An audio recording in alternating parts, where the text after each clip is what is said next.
This So it's going conference to will now be recorded. be a good game. All right, in You're on, compliance Mayor. with the Open Public Meetings Law, I wish to state that on January 22nd, 2021, the notice of this budget workshop of the Upper Township Committee was posted on the official Township bulletin board, the Upper Township website, and the Town Hall foyer, mailed to the Cape May County Gazette, the Atlantic City Press, the Ocean City Sentinel Ledger, the Herald Times, and filed with the Township Clerk. Tonight's meeting is being audio recorded up until the closed session portion of this meeting and will be available on Upper Township website. I hereby direct that this announcement made a part of the minutes of this meeting. And again, we'll forego the salute to the flag until we get to the regular scheduled meeting. So at this time, everyone I'm sure has their budget binder in front of them. I want to turn it over to John for his input.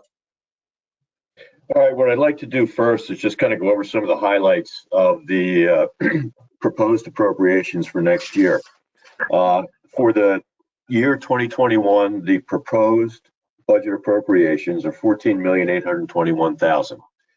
That is versus a spend in year 2020 of $13,557 and a budget in 2020 of $13,721.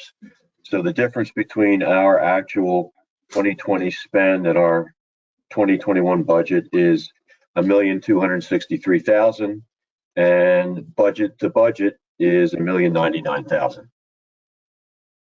Some of the larger aspects of the change in the budget are salaries and wages for an increase of $241,000, and also healthcare and benefits is showing an increase of $287,000. So that rolls up to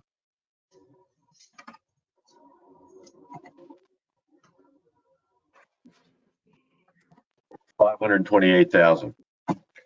All right. One of the things we always have to be concerned with is making sure that we are able to stay within our 2% cap, and also making sure that we have sufficient revenue to cover those expenditures. Now, in a meeting this afternoon with Leon Costello, the current budget, the way it's balanced, is looking like we have a potential revenue shortfall of $560,000 combined with expenses that need to be reduced by $400,000. Now, we have some proposals for that, but before we start digging into the nuts and bolts, I thought maybe the best thing to do is to go over our variance report. And what the variance report is comparing is 2021 proposed versus 2020 spend. You'll see on your variance sheets, they're the ones that have the green and yellow background around some of the numbers. It's actually the first page following the title page in the budget book. Starting with mayor and committee, we are looking at a proposed $96,000 spend in 2021 versus $92,053 in 2020. Now, some of that is comprised of a proposed wage increase for mayor and committee, and there is also a request in there from an organization for a donation. And we did roll it in there because if that was something that we agreed to go with, that's the line that it would have rolled into. So that particular number, I believe, is $2,000 rolled in there. So net of that, we would be about at a difference of about $1,700, $1,800. Questions on mayor and committee? We're a taxing agency, and I'm not opposed to donating money, but at this point, I think it's not something that a taxing agency should do. I personally am not opposed to this organization, or if people in our community want to donate to them, I would certainly encourage them. But I don't think it's appropriate for a taxing agency to tax the residents of Upper Township to donate money. And at what point does it stop? And do we don't donate to everything that comes down the pike? It's Well, my And I understand what you're saying, Curtis, but I will say that a majority of their donations actually come from municipalities. So we aren't the only one that would be doing this. And secondly, when we have some folks that, for whatever reason, have found themselves without insurance and have an illness, they're able to take advantage of going down there and having treatment for free. So in a very small way, we can facilitate some folks that are struggling a little bit, that have some illness, that might be able to get treated or otherwise wouldn't be. So, you know, I mean,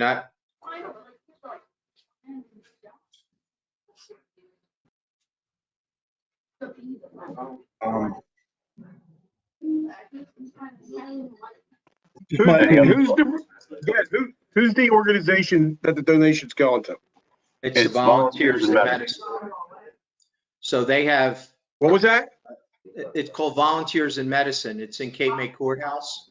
And so they have doctors that volunteer, nurses, pharmacists, dentists. A lot of people in the health field donate time. They're not always there, but when they have the availability, they donate time to try and help facilitate.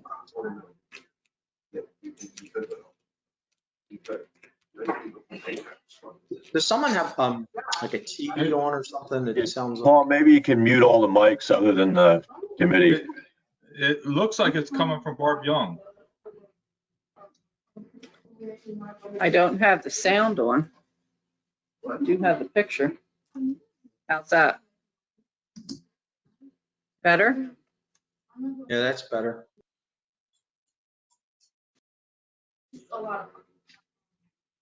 Well, I mean, it's $2,100. Let's put a star by it. So, you know. Right. I mean, we're gonna have to really, you know, kind of comb through here and look for opportunities, but that's really kind of what makes up the difference there. Right. In the clerk's office, salaries and wages are proposed 242,000 versus 229 last year. That's a difference of about $13,000. Other expenses are 55,000 versus 39, which is a difference of about 16,000. So again, we're not looking here to make any adjustments this evening. We'll kind of get to that portion of the process next time. But the important thing to cover here is places to look for variances and where we may have some opportunities. Questions or comments on the clerk's office?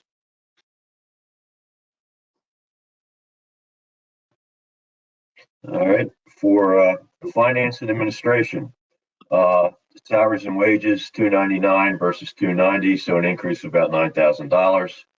Audit service remains flat at $37,000. Computer expense actually has a reduction of about $4,000. That goes from 173 down to 178. And miscellaneous expenses relatively flat. Budgeted 17,000 for 2020 on a spend of 16,100 for 2020. I'm sorry, for 2020. Questions there? Scott, are you on the line? Yes, sir. All right. Computer expenses in the finance and personnel bucket. Yes. How does that compare, or how does that relate to the actual line item for computer expenses? That is the line item for IT, John. Okay, so that's just where it gets rolled up to. So in Yes. other words, that'll be correct. that'll be sub-schedule underneath finance and administration. That's correct. Okay, sounds good. And it is a reduction. Yes. Tax assessment. Wage increases in the amount of $5,000 take us up to a proposed $137,000. And other expense, it looks like we're budgeting about $7,000 more in 21 than we actually had in 20. So 15,600 versus 8,500. You know, again, we can make some inquiries there. Legal services. Our other expenses are, Don, excuse me, I think you forgot tax collection. Jumped Oh. over that one. oh, yep, I'm sorry, I apologize. Okay, tax collection, we're looking at a wage increase of about $5,000 for that office. Miscellaneous spending remains flat, and purchase of tax liens is increased by about $1,000. Now, the purchase of tax liens, in the event that we do purchase liens in 2021, we do have to have some kind of a plug in that line item, because if we do not have a placeholder there, then if we do happen to get into some purchasing of liens, we're not going to be able to transfer anything in when we come to the end of the year. So, we can leave it at $1,000. We can knock 500 off of it, but that's about where we got to go.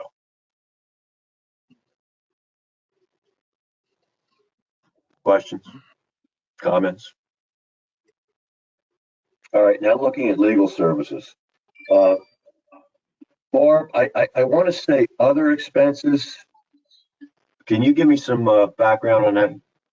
Yes, the other expenses under legal services are our general legal expenses. So that's what it costs us for our solicitor. Correct. And, Okay. conflict counsel, some other attorney expenses. The special litigation would be, when we hire outside counsel to represent us for special matters, our in rem foreclosures, redevelopment, personnel, all those types of expenses fall under special litigation. Okay, now it looks like for our other or our ordinary expenses, we have a reduction of about 26,000. For special litigations, we're budgeting 150,000. But keep in mind that we do have several tort claims that we're going to be addressing in the months to come, and we also have the BL England redevelopment. It's probably going to rack up a little bit in the way of legal expenses there as we go through that process.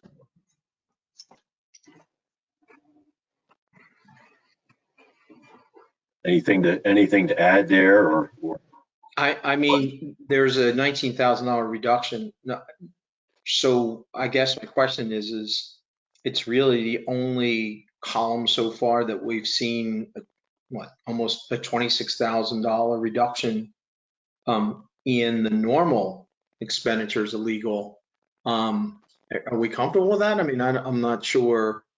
Well, actually, Yeah, we're trying to cut expenses here, but it seems like Actually, Mayor, I did have to transfer $100,000 into this line to cover 2020 expenses.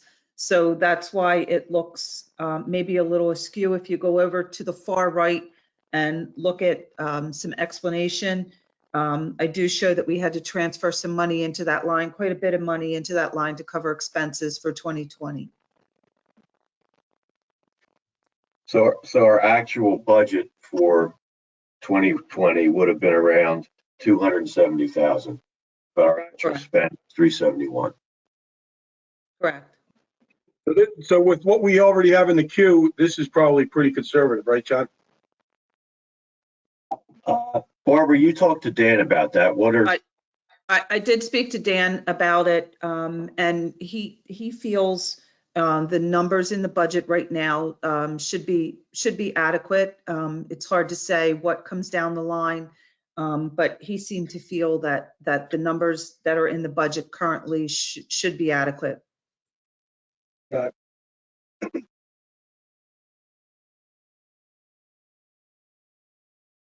All right, engineering. Salary and wages increased by 3,500. Other expense, we have an increase of about 11,000. Consulting, we have an increase of 46,000.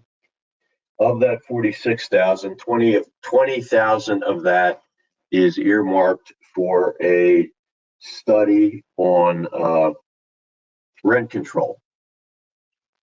So that is something that is not an absolute necessity. It's more of a request. We did mention at our 9/28 meeting that we would we would look into it, and if budgetary constraints allowed, we would consider it. So that's part of that 80,000. I mean, it's kind of, well, here we are with a tight budget, whether or not we have a tax increase and then, here you are, you want to talk about rent control. If we have a tax increase, because we're going to do a study on it, and then people wonder why their taxes goes up, and then the rents go up.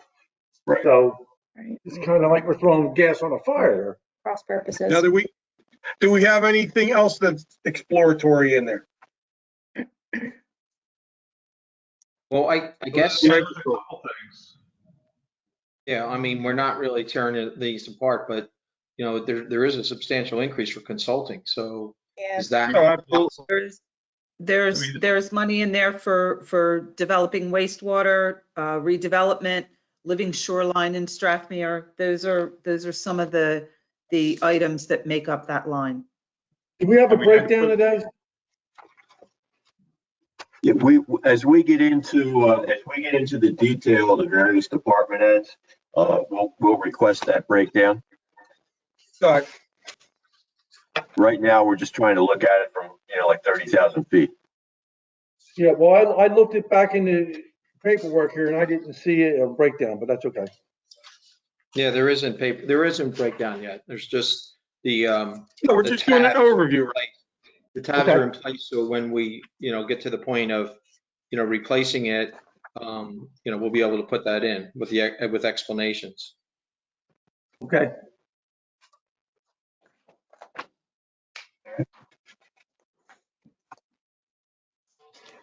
All right, affordable housing remains flat. Salaries and wages, $2,500, and other expenses, $500. Public information, that's Upper Township TV. We are budgeting $2,100 on a spend last year of $375. I'm not quite sure if where we're going with the Upper Township TV at this point. Is that the salary for Anthony or? I No, mean, is that, no? no, That would be costs that we would share with the school for the Upper Township Television. So because of the COVID and everything, we really haven't been doing anything with it. Yes, Okay. So there are but some. if COVID does actually end at some point in our lives, and we go back to live meetings, wasn't that where we were posting the live meetings on that UTTV? No, Like, it wasn't these are- live, but it was taped. Yeah, Right. they were all posted on the website. We did stream it back on the UTTV. That money, a lot of that comes from hardware that we have to use to keep up the programming. Or we have a software license to run that runs the software, and then also we budget for computer upgrades for the computer that runs UTTV. I mean, we've actually looked at, we've asked people about using it, and we've gotten almost very limited response of anybody actually watching UTTV at this point So anymore. you think folks are streaming it from our website? Is that what you're thinking? Yeah. Is that what you're saying? Yes. Yeah, Or that directly- that seems to be the focus. Yep. Or directly from YouTube. Or just posted on our YouTube channel, so they're getting it either directly from YouTube or hitting our webpage. So It might be if an there- antiquated system. if there's a natural disaster or something that we need to get out and stream live to folks, we have the capability of doing that on our website now. Yes. Mhm. I mean, we could do this as a. Because, I mean, if you look at the churches are streaming on Facebook, okay?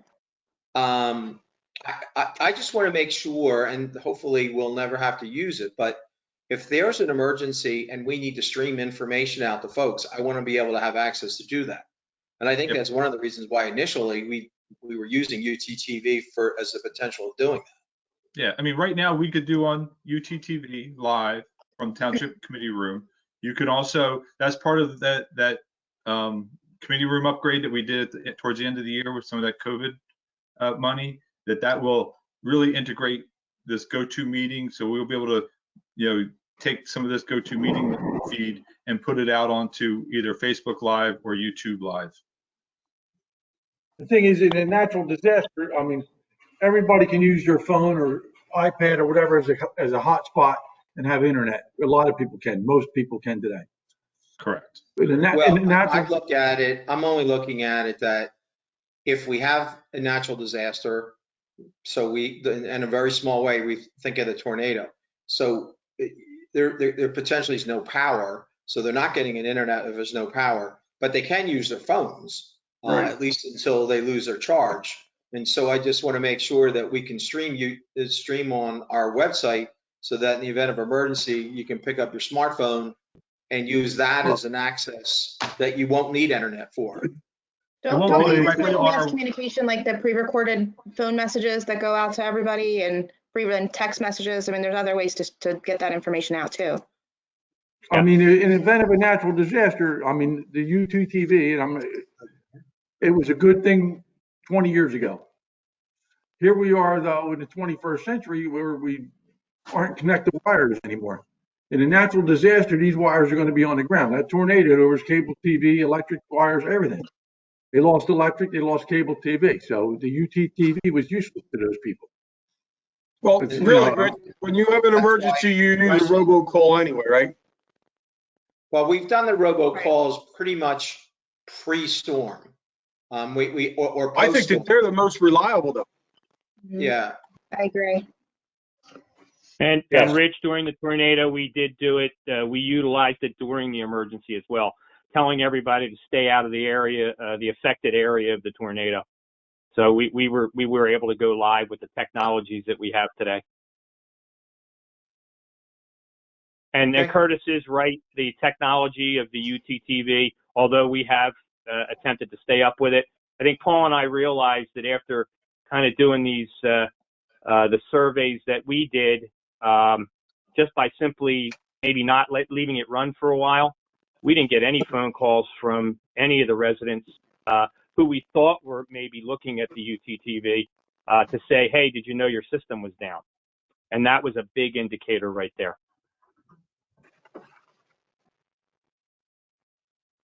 Okay. And the school does not use it for for any real of their posting. They have an app and they have their technology online, so they're not even using it either. All right, so put a big star next to that one. Right. I agree. Works for me.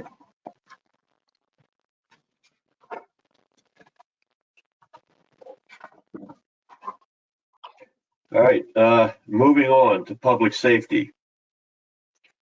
Starting with EMS, we are looking at a proposed budget of $739,000 in salaries and wages versus $734,000 in 2020.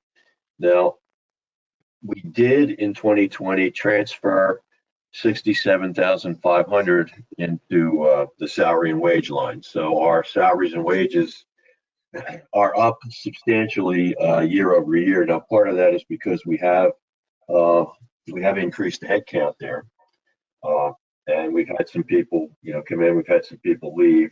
If we have time, as we wrap up this segment, I'm going to ask Barb to kind of just do a little review of the headcount sheet.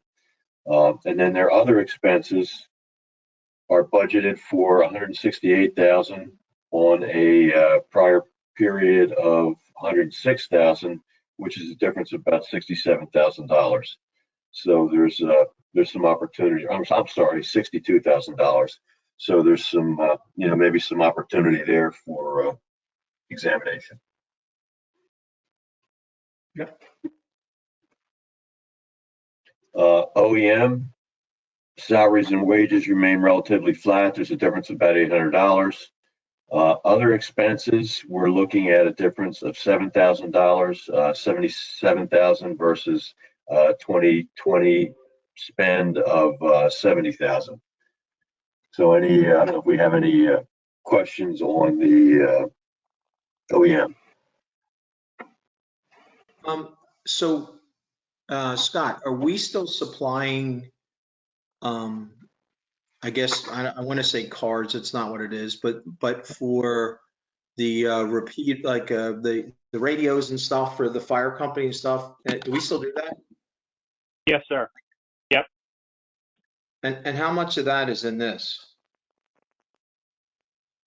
That's actually part of our communications budget. There is a good piece of that in this. I don't have the numbers off the top of my head, but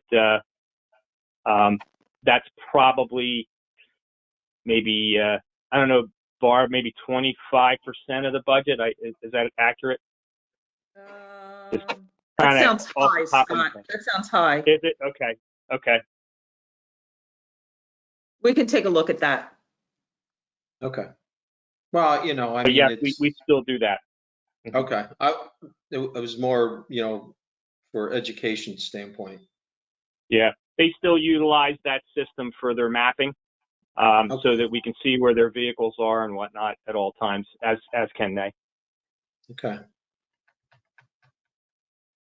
I'm asking some of these questions for the benefit of everybody and also for Kim, who hasn't gone through this as well. So I want to, you know, Thank you. make sure that there's an understand, you know what I mean? Like some of the stuff Absolutely. we're so used to seeing it. I want to make sure that Kim is embracing what's going on as well. So.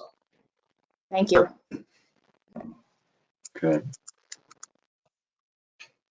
Crossing guard, we have a change in salary, about $2,500, and other expenses, an additional $1,000. Now there's a proposed budget of $10,000 versus a spend of $6,489. Keeping in mind that some of the difference in the spend versus the proposed could have been COVID related. Yeah, the crossing guard, if I'm not mistaken, is an hourly employee. So if the schools weren't operating, the crossing guard wouldn't be there. That's correct.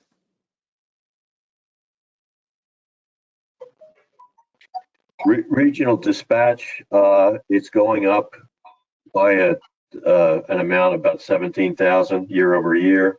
That's part of a shared services contract, and that is something that is relatively non-negotiable. Just so you're aware too, part of this increase is we were seeing a credit coming from Ocean City for our Strathmere EMS billing. That credit has now been used up, so we have to budget a little bit more for our EMS in Strathmere, the services there. And there has been talk with the county dispatch system. Right now, our departments aren't, I don't think we can go to it. I don't think the reliability is at this end of the county. I think they're working real hard to get it so the county dispatch will work up here in this end of the county. There's some talk about building a new tower up here. And I think in the future, we might be able to make the leap, and there would be some savings probably. But right now, I can't in good faith recommend that to our first responders. How many municipalities do we have in it now, Scott? Scott? I do not know that number, Ed. I do know that some municipalities, their police departments are just joining it. It's a majority of fire and EMS of those that are involved, and I believe a majority of them are in the southern part of Cape May County at this particular time. I mean, the problem is that there's no, once they build this tower they're talking about building up here in the northern end of the county, I think the reliability will be there. But until that tower's built, I don't know how we could even entertain it.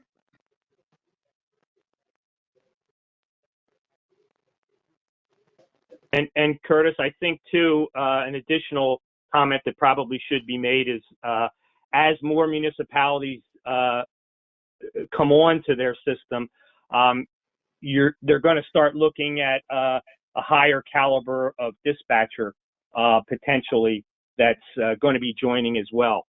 And I think that's one of the issues that maybe is at hand right now that they're looking for a higher caliber of dispatch talent. But they realize that that'll start to happen as more municipalities come on board. Because they'll close their dispatch center and qualified people will apply for it to move up. Exactly.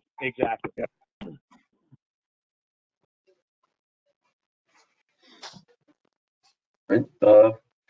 Municipal court. We've got a difference of 45,000, 740,000 in salaries and wages. Now, a lot of that is going to be an additional person who's going to be hired part-time for the court to make up for some personal leave on the part of one of our court clerks. Yes. Okay, there's other operating expenses. We're looking at a difference of about 25,000, a proposed 47,000 versus 21,000 prior period. Anybody have any insight on that? That also could be the guards. COVID, right? This was COVID. That's exactly right. We haven't had the security expense that we normally would. They've been having virtual court, so we don't need the security. We'll see how the year goes, but that could possibly be cut some if we don't see the need for security. Gotcha. I see here. So Barbara, that's in the other expenses? That's correct, yes. Are they predicted with court date opening for public court or in person? I have not gotten that information from Lauren. Haven't gotten an update lately, but I can find that out. I talked to her during the safety committee meeting. She made an announcement that there's no foreseeable option for them to be opening courts at this point. So we might be, if they're not predicting it, we might be safe to say it's going to be 6 months into the season before it opens. Yeah, we might be able to back some of that out of there. Yeah, I mean, it's likely, I would say it's likely across the board. If we make it to June 1st for kind of an official kickoff, like opening live for everything, we'll be ahead of the game. I mean, at least April anyway, so we'll have to see how it plays out. Can we see like what the monthly cost would be so we can try and figure that out, how much we can back out of there without overshooting? Absolutely. It was easily $2,000 a month. But yes, I can have better figures for you. Is that a month or a court session? A month. Okay. Sometimes 2,500. It depends. I'll pull it out. I'll have it ready. The only thing we want to be $500 a court day is what you're saying, right? And just even if we take 6 months out and the state of New Jersey comes down and says, okay, if we take 6 months out and state of New Jersey says 5 months into it, you can open your courts in person, we can opt to be virtual for the next month.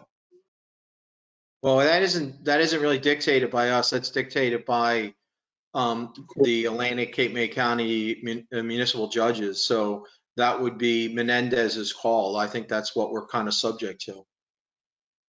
Okay, so we can't be more restrictive than. I believe that we have, at least consistently that I'm aware of, have followed everything that Judge Menendez has put in place, even starting with the closure of the courts, when the courts are going to be, how they're going to be done.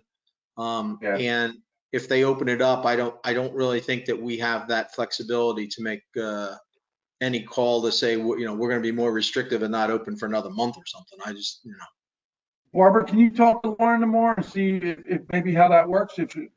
So we can get a clarification on that, because if that's something we could do, then we can do it safely. You know what I'm saying? Yep. Absolutely. I'll find out. The only thing we want to be a little careful of there before we back too much out is, realizing that this is going to be an ongoing recurring expense year to year. So if we do, let's just say we back 10,000 out of it this year, that $10,000 next year, if we're running full schedule, is going to have to be put back in there. We're going to have to make it up somewhere else. Right. But yes. And we also don't know how quick the overrun's going to happen, because obviously I'm sure they're prioritizing, court appearances virtually versus overall appearances, meaning that we have actually 3 towns that are involved with this, and it could be a big, launch, I guess you want to call it. Like once they start again, they're probably backlogged dramatically, and it's probably going to take till the end of the year of this year already. We're talking about to probably be finally caught up, I would think. Yeah. Right. Yeah, I don't know how backlogged they are, if they are. They seem to be moving a lot of stuff through. So, I don't know. And then in terms of the other line items for salary and wages for the public defender, the prosecutor, they're gonna change slightly, but there's not a lot of pickup there. We go with the courts. Mhm. All right. Moving forward, Board of Health. No change in salary and wages and other expense.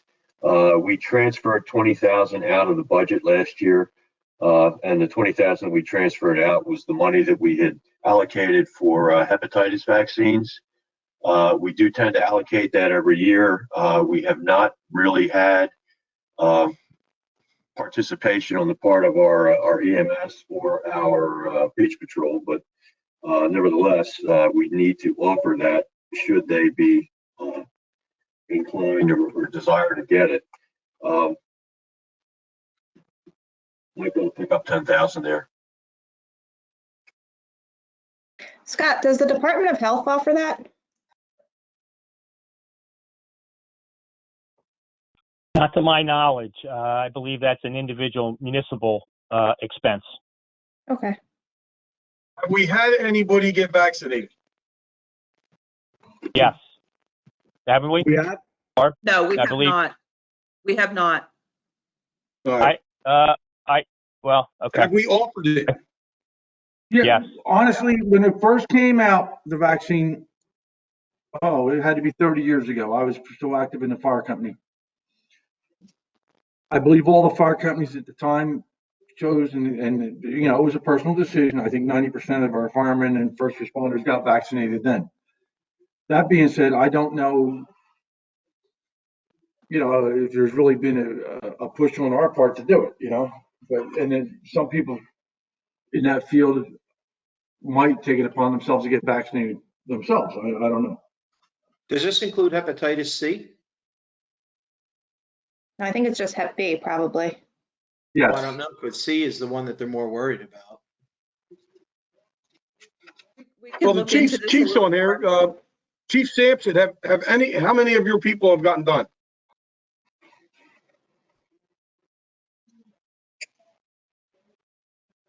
And then we got Billy. Billy's on here too. The HEPVAC, we haven't Bill done it. Hanley. How many?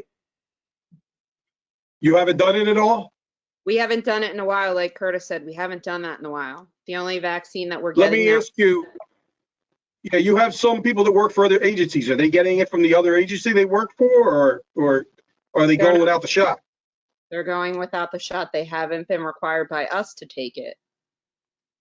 Yeah. So they So don't. are they getting it? I asked our entire beach patrol if they were interested last year, and one guard indicated that they were. I explained to him that he had to take several shots over a series, and he's like, you know what, no thanks. So, I mean, I ask, but we've had no takers in the last several years. Okay. I actually think some of the younger people are inoculated at birth too. So some of the younger, like lifeguards and things, they may already have been inoculated. Yeah. Yeah, I don't know. All right. Moving on. Animal control and dog regulation. County shelter is increasing by $850, and our animal control contract looks like we're gonna have an increase of about $4,200. You know what? I apologize. I have those numbers reversed. So the county shelter is increasing. Yeah, they're reversed.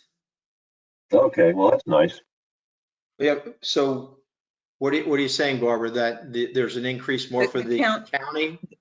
Yes, the county shelter is the $4,200 increase. Right. So that makes it harder to cut because we need the county to Yeah. for the shelter, so. Okay, so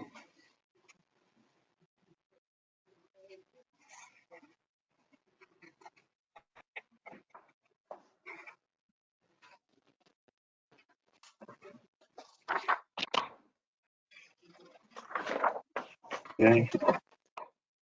Public Works. Public Works, just for a little bit of background, Public Works has basically asked for the same budget that they had proposed in 2020. Public Works spend was down because we had a number of COVID expenses that we had to go to Public Works and excuse me, transfer some of their budgetary items away, but also due to the COVID, some of the projects that Public Works had planned were somewhat put on a back burner. So what we're looking at in Public Works is a total variance of about 150,000, and that 150,000 variance is not budget to budget; it's spend to spend. I'm sorry, it's spend to proposed. So it looks like salaries and wages, 26,000 of it. 1,600 of it is road maintenance.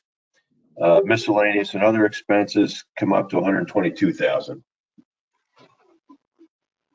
So again, we can kind of drill down. We actually, Scott, Ed, and I sat down with Craig, and we combed through this budget pretty thoroughly, and I don't know that we're going to be able to see a whole lot of fat in here.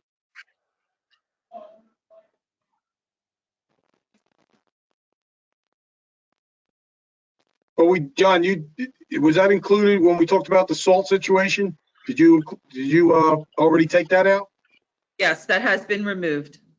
Oh, okay. Okay. Well, And that was what, 15 grand we agreed on, right? It was a total we of took 17. 15,000. I think we removed 17,000. Okay. So Public Works has already made a donation there.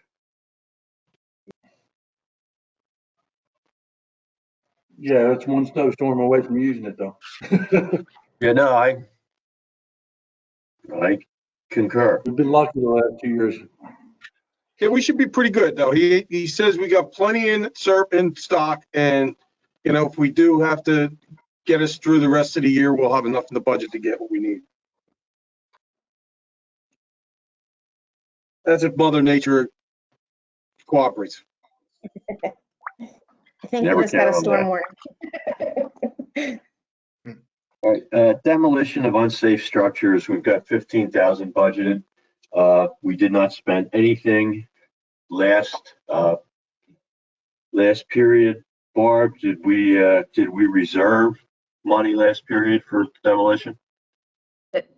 No. So we transfer everything out. Correct. Or I'm sorry, it was not transferred out. We budgeted 30,000. We did not spend anything. So that's why there's a 0 in the spend column, Right. in the middle column. And that's why you see the variance of 15,000. Okay, unless I misunderstand, I thought that if we didn't spend, that we were going to reserve that in an account. So we didn't do that. We cannot reserve it. Okay.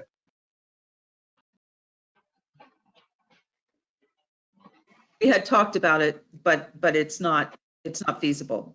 It's not possible.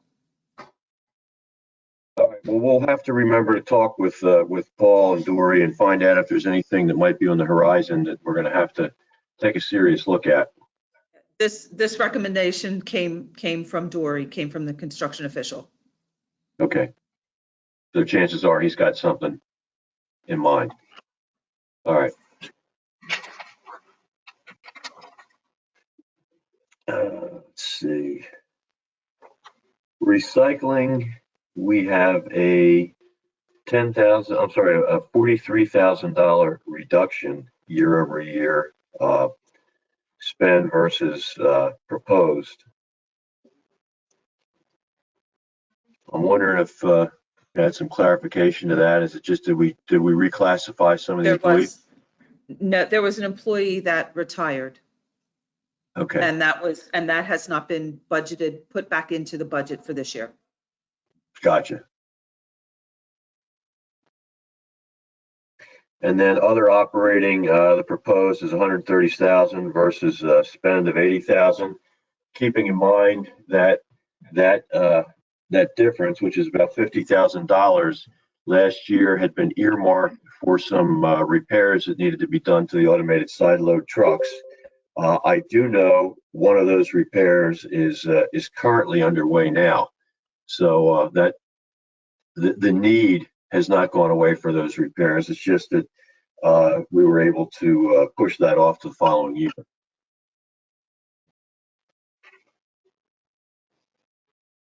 Trash collection, we've got a proposed increase in salaries and wages of $40,000. Now, is that a change in headcount? No, I don't believe that is a change in head count. I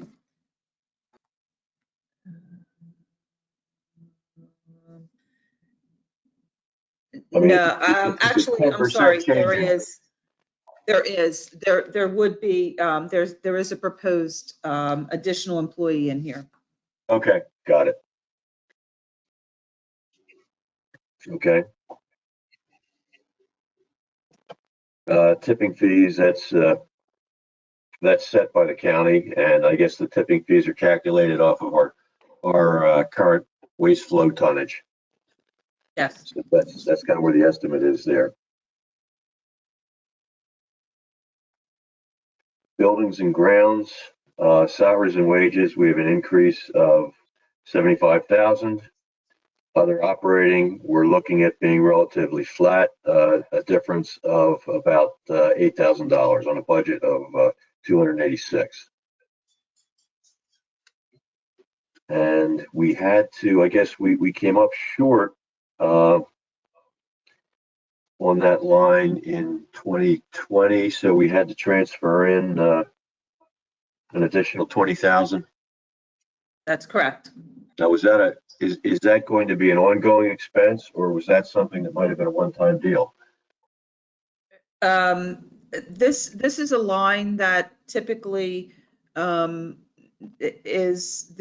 a lot of expenses that come through here for various things. So I can break it down a little better so you can see what was budgeted here, what was spent. I think we have a meeting planned on Thursday to go over the detail. So Craig will be involved in that, Scott, Kim, and Barbara. Yep, that's correct. Hey, John, if I may intervene, Yeah. it's okay. Yeah. Barbara and I have discussed this. When we split recreation last year, and when some of the items went to building and grounds and some went to recreation, 2020 obviously was an anomaly. And I was looking at the rec budget, and we had money, as you asked, if we could do small projects move forward. Barbara Luby did nothing more than put these items in the correct place than buildings and grounds, because in her eyes it was buildings and grounds. So we had a discrepancy. And Barbara and I have had numerous conversations moving forward to correct this problem.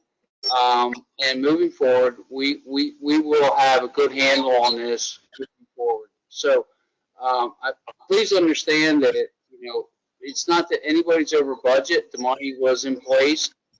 It's just a matter of where it got placed, and It was just mapping the allocation. Gotcha. Got it. Okay. Understood. Thanks, Craig.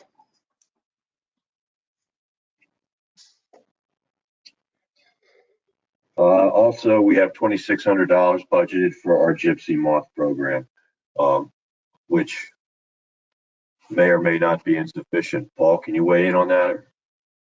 Yeah, we just had This a is- meeting actually today for that. Our spray area is 50 acres. And, the last time, when we talked to the supervisor at the Department of Ag, he anticipates, a low $50 per acre cost. So even if we have to pay the full amount, he's applied for a 50% grant. So there is a chance that, we'll actually have half of that reimbursed. Okay. But we do have to budget for the full amount and then hope for the reimbursement. But it is the full amount budgeted. Okay, makes sense. So John, it's 7:21. Let's try and finish it up at 7:25, just so there's 5 minutes to get ready for the regular meeting. I think we can do that. Okay, sports and rec, we're looking at a change of about 18,000 year over year. Obviously, our expenditures in sports and rec were somewhat less because of the fact that a lot of the programs were cut short due to COVID. Shore protection, we're looking at a difference of about $20,000 in other operating. I'm assuming some of that is for the MOBA mats. It's for I the would like- mud mats and also for some dune fencing. I Okay. would like to see a breakdown of that, what's for mats and what's for dune fence. Half and half, 20,000 for mats and 20,000 for dune fence. All right, Okay, we can get into that when we get into the detail.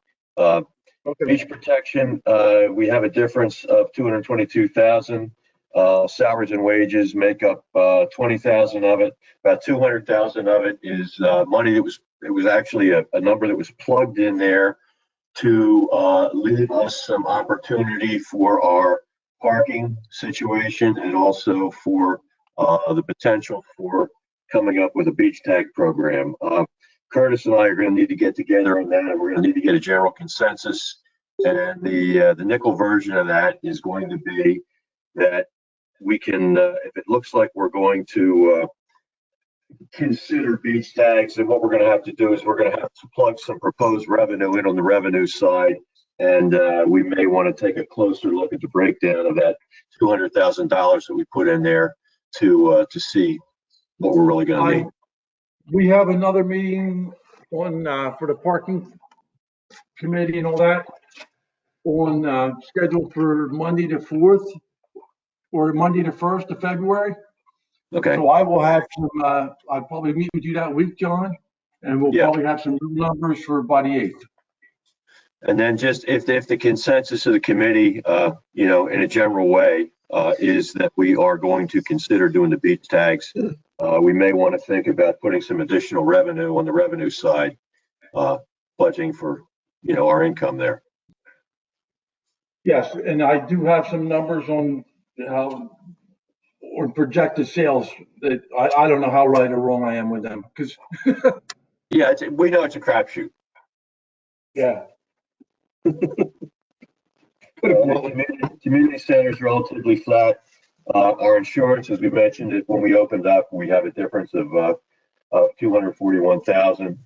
And deferred charges and statutory expenses are what they are. There's no real discussion there that's gonna change anything going forward. John, So- you did skip a page, though. Oh. Go back one page. I thought that was going too well. Yeah. Okay. Yeah, construction official, we have a difference of about 11,000. 10 of that is salaries and wages. Zoning code official remains flat. Planning and zoning board, we have between them, we have an increase of about $13,000. 24 of that is salary and wages, and the rest of it is other operating expenses. Celebration of public events, we have an increase over spend of $18,000. Now, keeping in mind that we only spent $7,000 last year because most of our events, public events, were canceled, and we're going to have to make an assessment of where we're going to be this year. Right. So that's where we are. Okay, I so just- it's a Thanks. good, it was a good overview of, the budget, and obviously we're gonna have to do some real big drill down. And I guess my question is do you wanna schedule the next workshop for, 2 week, I guess it's February 8th, is that when our meeting is, February Yes. 8th? I think we should start at 6 o'clock. That'll give us an extra half an hour, because we are going to be getting into some detail. Okay. Makes And then, sense. hopefully between now and then, some of these things, we can kind of come up individually with a path towards working them out. Okay. All right, so I would say since we're at 7:26, let's make a motion to close the budget workshop. I'll make that motion. Is there a second? Second. Second. Okay, Barb, would you call the roll? Mr. Barr, Yes. Mr. Coggins, Yes. Mr. Corson, Yes. Ms. Hayes, Yes. and Mayor Palumbo. Yes. All right, so you got 3 minutes, everybody. If you need to take a quick break, please do so, and we'll start the meeting as close to 7:30 as we can. So, This conference will now be recorded. all right, in compliance with the Open Public Meetings Law, I wish to state that on January 22nd, 2021, the notice of this meeting of the Upper Township Committee was posted on the official Township Bulletin Board, the Upper Township website, and the Town Hall foyer, mailed to the Cape May County Gazette, the Atlantic City Press, the Ocean City Sentinel Ledger, the Herald Times, and filed with the Township Clerk. Tonight's meeting is being audio recorded up until the closed session portion of this meeting and will be available on the Upper Township website. I hereby direct that this announcement be made a part of the minutes of this meeting. Barbara has the flag behind her, so we will rise for the salute to the flag. I pledge allegiance to Allegiance to the flag the flag of the United States of America, To the and republic to for the which republic it for stands, which it stands, under God, one nation, under God, indivisible, with liberty and justice for all. Barbara, would you call the roll, please? Mr. Barr, Here. Mr. Coggins, here. Mr. Corson, You're on mute, Mr. Curtis. Corson, Curtis, you're on mute. Sorry about that, yes. Ms. Hayes, Here. Mayor Palumbo. Here. All members are present. All right. Would someone like to approve the minutes from January 8th, the reorganization minutes, and also from January 11th, the regular and closed session minutes? Motion to approve. Second. All right, and is there any corrections, omissions anyone's aware of? Yeah, we're good. So would you call the roll, please? Mr. Barr, Yes. Mr. Coggins, Yes. Mr. Corson, Yes. Ms. Hayes, Yes. Mayor Palumbo. Yes. Motion is carried. All in favor. All right, let's get some reports, if anybody has anything. Scott, do you have anything for us this evening? Yes, good evening, Mayor and Committee. I'll start out with the Cape May County Health Department report for COVID-19. The Health Department is reporting 30 new cases as of today's date of COVID-19. Total since the beginning of 5,673 COVID-19 cases during the pandemic, and a total of 4,961 of those are now off of quarantine. We've had a total of 162 deaths in Cape May County as a result of COVID-19. And with respect to Upper Township, we've had, as of today's date, resident active cases is 74, 7 additional reported as of today, 697 total community reported for Upper Township, and 617 are now off of quarantine, and we've had total of 6 fatalities in Upper Township as a result of COVID-19. The County Health Department also wants all residents of obviously Upper Township and the rest of the county with respect to vaccine information on where, when, who, and how. Those questions should be directed to capemaycounty.nj.gov.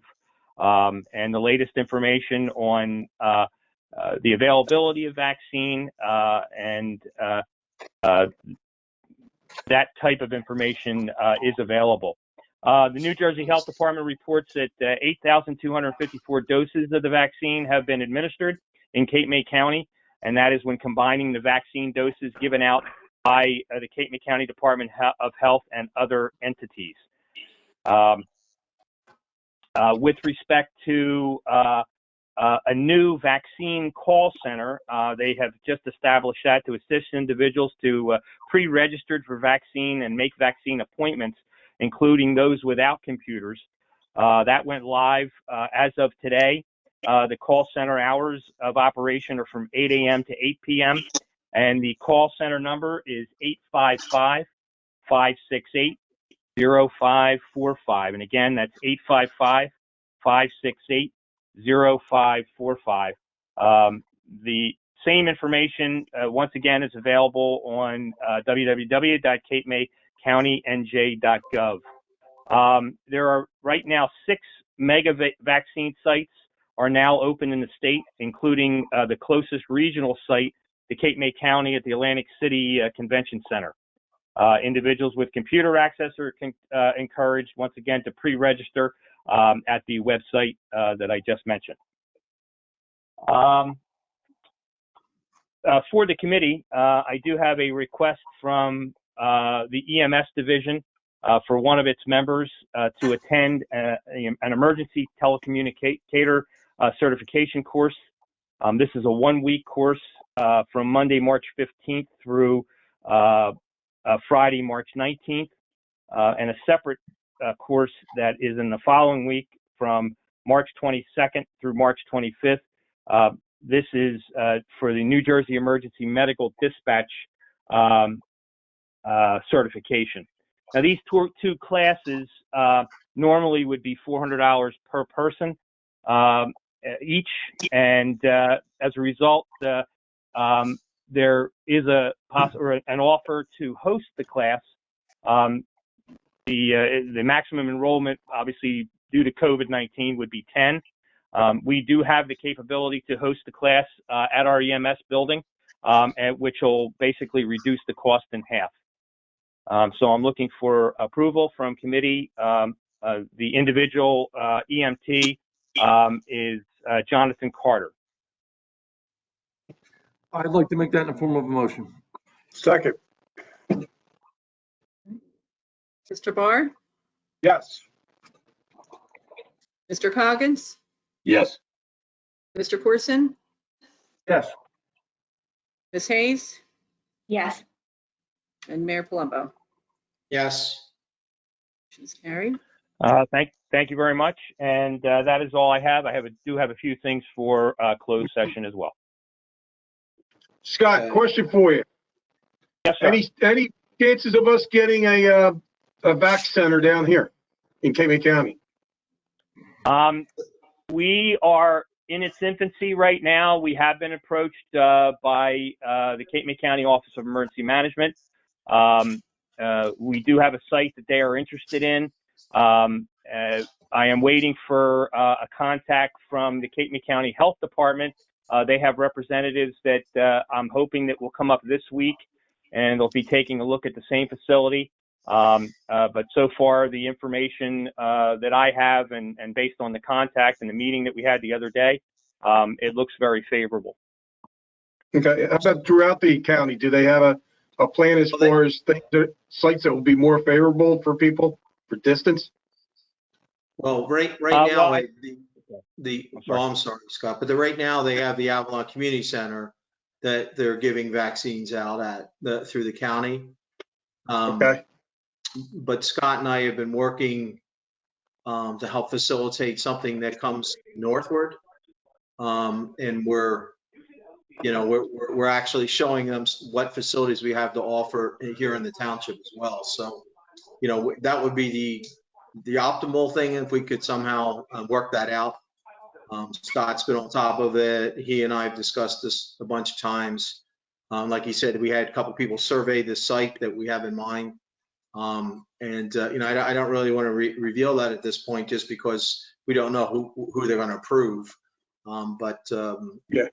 As Scott said, that they favorable at least at the facility. And I think, correct me, Scott, don't we also need some Department of Health folks come in and survey it as well? Yes, that's correct. Yes. And I think, Ed, to answer your question, they're looking, their objective is a north, center, south facilities to make it convenient for all Cape May County members or residents, excuse me. All right. Are we going to put that, I imagine you already did it, put all that vaccine information on the website for where to register?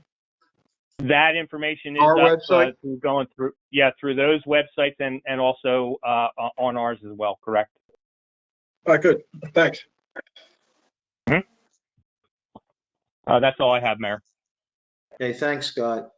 Let's see, Barbara Young. Nothing at this time, sir. Thank you. Okay. Dan. Nothing at this time. Okay. Paul. Thank you. Two things. I just want to report, I'm sure that some people have seen some construction activity going on along Route 50 heading towards Tuckahoe, right just past Deerfield Trail. And I just wanted to let everybody know that they're constructing variable message signs, the DOT is, to alert summer traffic motorists for traffic conditions. So that's what those, there'll be a sign on either side of the road there at Route 50 for motorist signage. Is that something that we can have some say on, or is it just good? It's the DOT, it's their right of way. They can put up signs within their right of way. I can see that there's construction all the way up 49 too. Is that also part of the same project, Paul? They have, looks I think they have another sign up there. I mean, that's not all the way up, but I mean, if it's just a single spot like that, yes. I know they have a maintenance resurfacing job starting up on 49. That could be it also. I mean, do we really? I mean, I understand the purpose of the signs, and I mean, I'm just, is that, could they have found a better location, or? I mean, from a location standpoint, that's probably one of the better spots because there's no residential houses that are really going to be impacted. If you moved it anywhere else along that stretch of 50, you're getting them much closer to residential houses. They would have to look at it all day and night. Not saying it's a great idea. I'm just saying from a locational standpoint, that's probably their best spot to find. Yeah.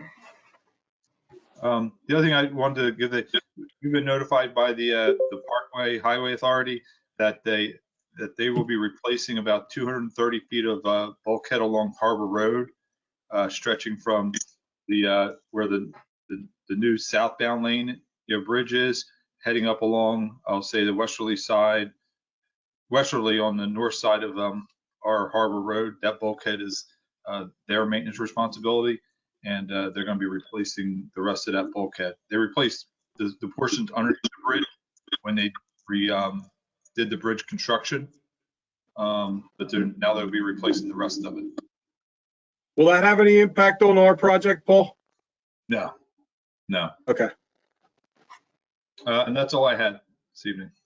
Okay, thank you. Barbara Ludi. I have nothing this evening as well. Thank you. Okay.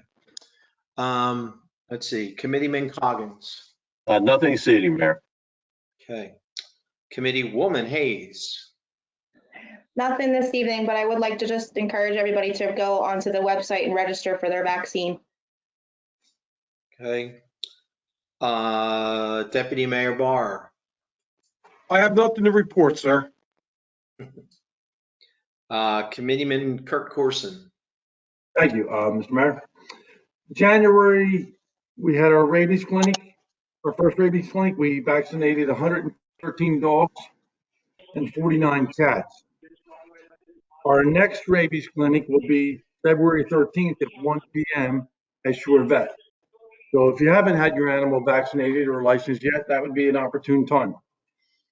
The other thing I had was, I don't know who's on, but somebody's on. We had, I have, Corson Tavern Road was repaved, and they used my property as a staging area. And I have a pile of millings there. The Township Public Works Department has asked me if they could have the millings, some millings to do a job they need and to stockpile in the yard so they have a stockpile. And I would like to have the okay to donate millings to the Township Municipal Works Department. We've had donations in the past. There really isn't any problem with it as long as our risk management consultant advises that we're covered for any liability may occur. In this instance, I guess it would be going onto the property and collecting the millings and taking it to the public works yard where they store them. So it's up to the Township Committee as to whether you want to accept the donation of millings and direct Public Works to take the appropriate action. I would say if you do that, it should be subject to review by the risk management consultant. Barb Ludy, do you have anything else to add on that? No, I do not. Okay. So you need a Anything else? motion? If you want to take the donation, yes. Make a I'll motion make a motion to accept the accept the donation of the millings. Subject to the provisions I just mentioned. Yes. Correct. Okay, we have first and a second. Would you call the roll? Mr. Barr, Yes. Mr. Coggins, Yes. Mr. Corson, I think I'll abstain. Ms. Hayes, Yes. Mayor Palumbo. Yes. Motion is carried. 4 in favor, 1 abstention. Okay, the other thing, our parking committee meeting is scheduled for Monday, the 1st. We were supposed to meet last week one day, but the wheels fell off the wagon between vacations and everything. We couldn't get it coordinated, so we are going to have something, a meeting to finalize some things, to get some ideas together, and I will have a report, a full report on the 8th. And last thing I have is the Upper Township Rescue Squad, because of Valentine's Day coming up, they will be selling roses again, the 12th, 13th, and 14th. So if anybody needs any roses, the Rescue Squad will have them available. That's all I have, Mr. Mayor. Okay, thank you, Curtis. I echo Committeewoman Hayes's recommendation, and that is to sign up for your vaccines. I know that there are a number of folks, I mean, a lot of folks are very frustrated with what's going on with the registration and, you know, how things have progressed, but it really is it really drills down to the amount of vaccines that are available. And although, you know, many of us are trying to help our parents and relatives, you know, to get signed up for the vaccine, you know, there is some limitations. So I would think that as time progresses, they'll have a better way of registering people, and there'll be a better way of communicating things. It really has been difficult, not just in our area, not just in our county, or not just in our state, pretty much across the country, you know, based on a lot of the conference calls that I've been on, you know, for my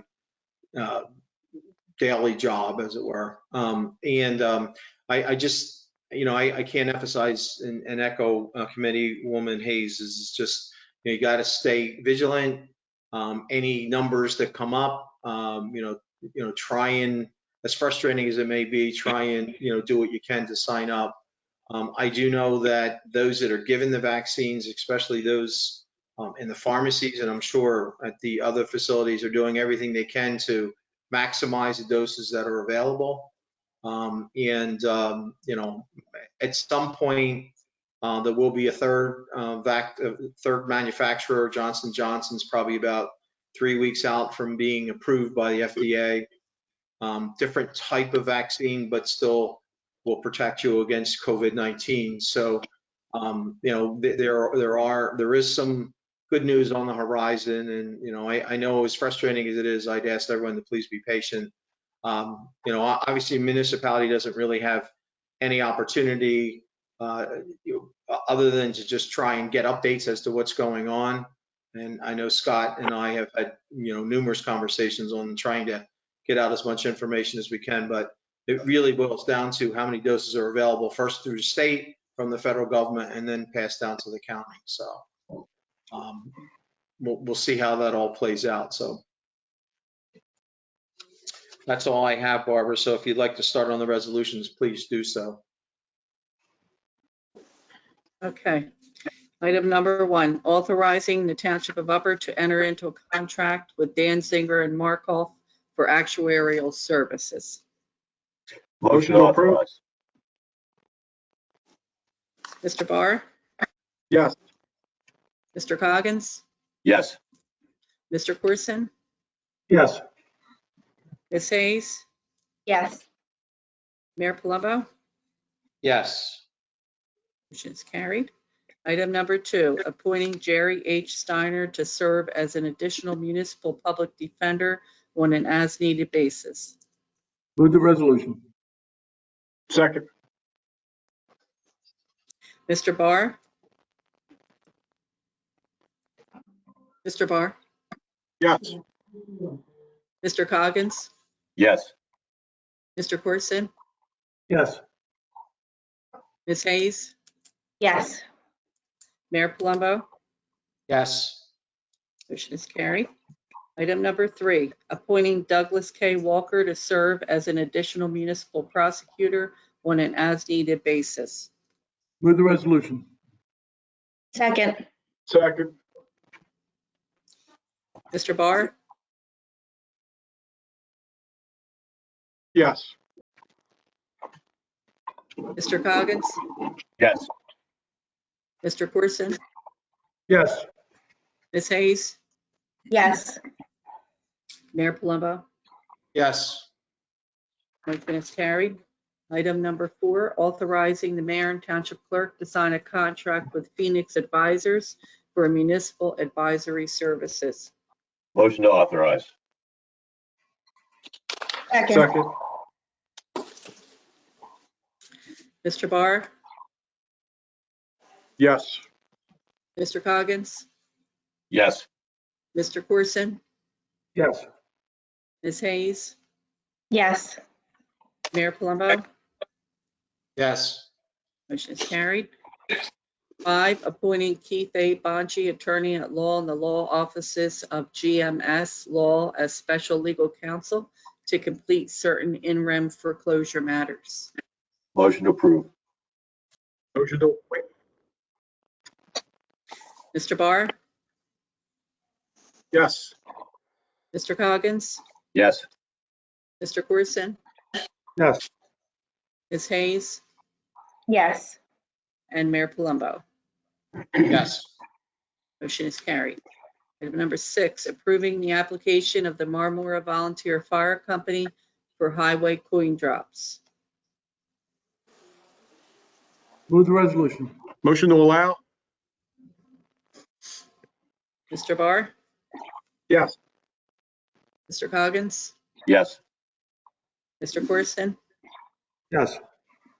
Ms. Hayes, Yes. Mayor Palumbo. Yes. Motion is carried. 7, authorizing a shared services agreement with Corbin City for zoning officer services in the event of a conflict of interest with the Upper Township zoning officer. Motion to appoint? Second. Second. Mr. Barr, Yes. Mr. Coggins, Yes. Mr. Corson, Yes. Ms. Hayes, Yes. Mayor Palumbo. Yes. Motion is carried. Item number 8, authorizing a shared services agreement with the County of Cape May for participation in the EMS Rescue Task Force Program. Move the Move the resolution. resolution? Second. Mr. Barr?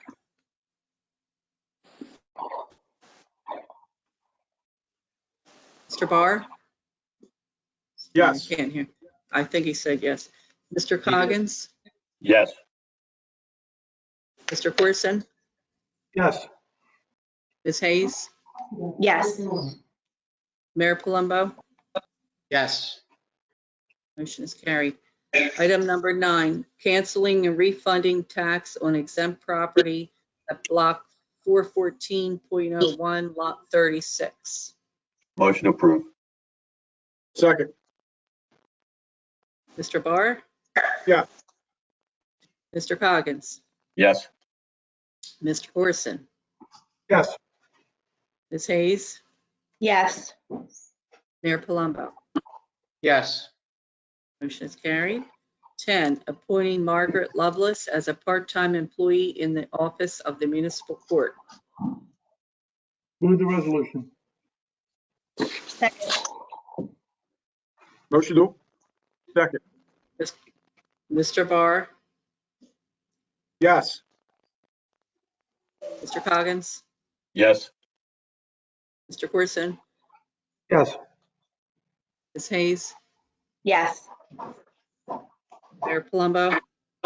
Yes. Motion is carried. Item number 11, extending a provision to the Families First Coronavirus Response Act for township employees. Motion approved. Motion to approve?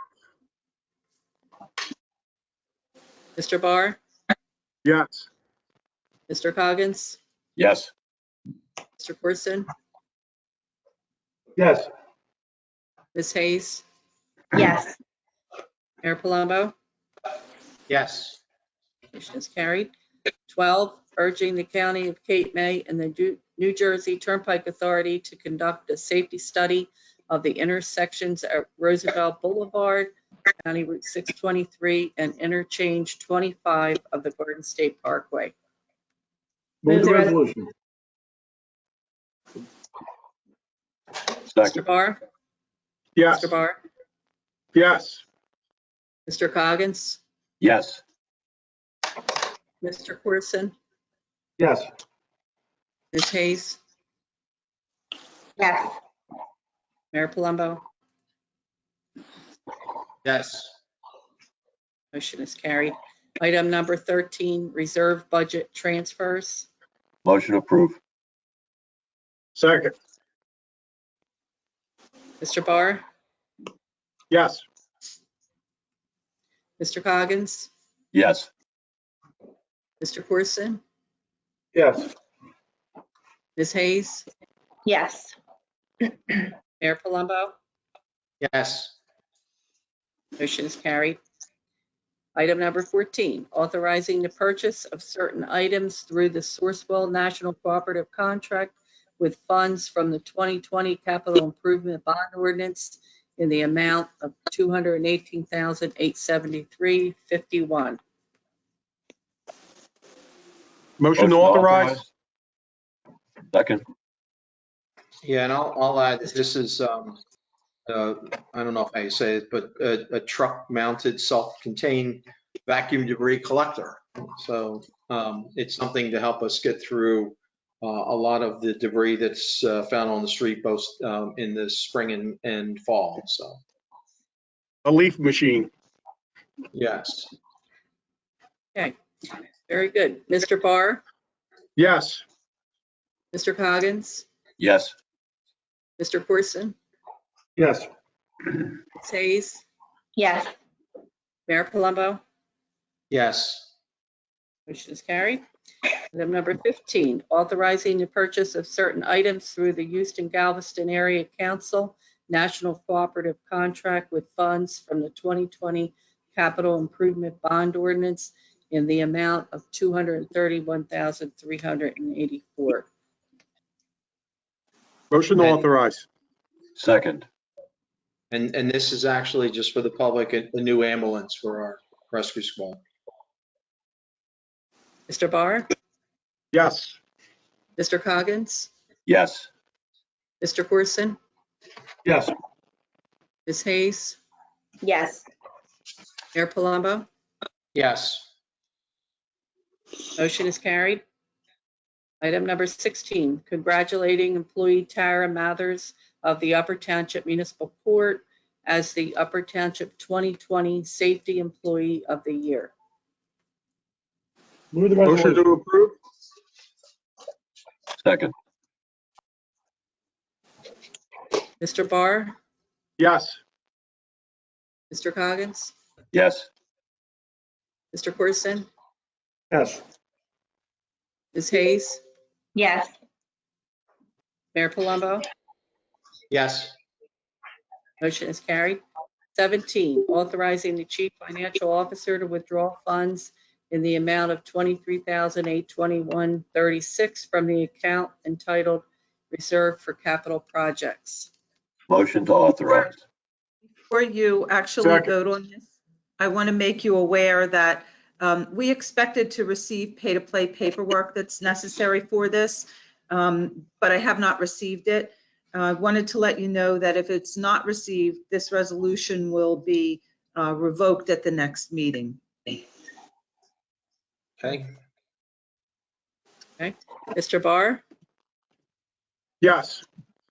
Mr. Coggins, Yes. Mr. Corson, Yes. Ms. Hayes, Yes. Mayor Palumbo. Yes. Motion is carried. Item number 18, authorizing a payment from the Affordable Housing Trust Fund of Upper Township. Motion to authorize. Second. Second. Mr. Barr,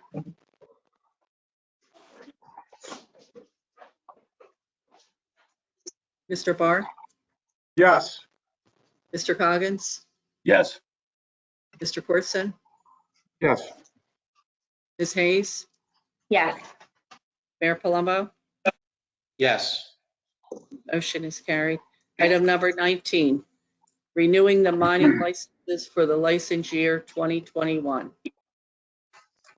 Motion to approve. Second. Second. Mr. Barr, Yes. Mr. Coggins, Yes. Mr. Corson, Yes. Ms. Hayes, Yes. Mayor Palumbo. Yes. Motion is carried. Item number 20, under ordinances, we have the public hearing and final adoption of ordinance number 1, 2021, an ordinance adopting a redevelopment plan for an area in need of redevelopment within the Township of Upper, the County of Cape May, State of New Jersey. All right. Before I open it up to the public, is there any other comments? Dan, Mr. Malley, or whoever would like, or Tiffany, excuse me, would like to comment before I open it up to the public, or if not, I'll open it up to the public. Well, I'll defer to Mr. Malley, our redevelopment special counsel, so. Just in a nutshell, this is the redevelopment plan for the former BL England site, and it does nothing but incorporate your underlying zoning. There's no change made in your zoning whatsoever. You just went through that last year, and that's all this is. This is statutorily required to empower the township with the redevelopment authority, and that's it. All right. And Tiffany, I just want to make sure, Tiffany's our planner. I just want to make sure that, you concur, and or if you have any other additional information. Just the planning board found that it was consistent with the master plan at their last hearing and recommended it back to you for public hearing. So we're moving forward. Okay. So with that, I'm going to open it up to the public. Would anyone like to address the township committee on the an area that we've determined to be a redevelopment zone within Upper Township. Now's the time to speak. I would ask that you would state your name, your address, and the reason for addressing the Township Committee on this particular ordinance. Yes, Jennifer. Yes, hi, Mayor Palumbo and members of the Township Committee. Jennifer Porter. I'm the attorney for RC Cape May, the current property owner, in connection with 3 of the lots that are within the designated redevelopment area in connection with the adoption of tonight's redevelopment plan. I wanted to speak with the Township Committee briefly on just a few items related to the adoption of the plan and the overall redevelopment designation that previously occurred, just in light of some ongoing things that are happening in connection with the property and for future consideration of the committee as it moves forward with the redevelopment process.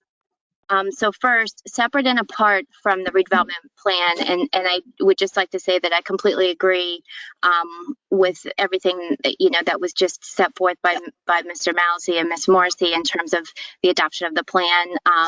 We fully understand that the current plan only seeks to incorporate the underlying zoning exactly as it exists today. So our comments are merely offered for future consideration in the context of some of the uses and conditional uses that I'm going to talk about.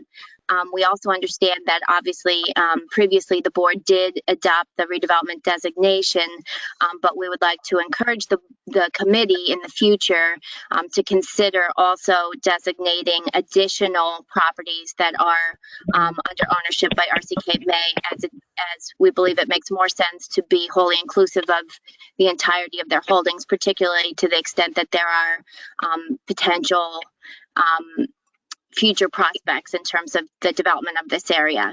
So aside from that, I just wanted to get down to the 2 core issues that we wanted to raise in connection with the uses.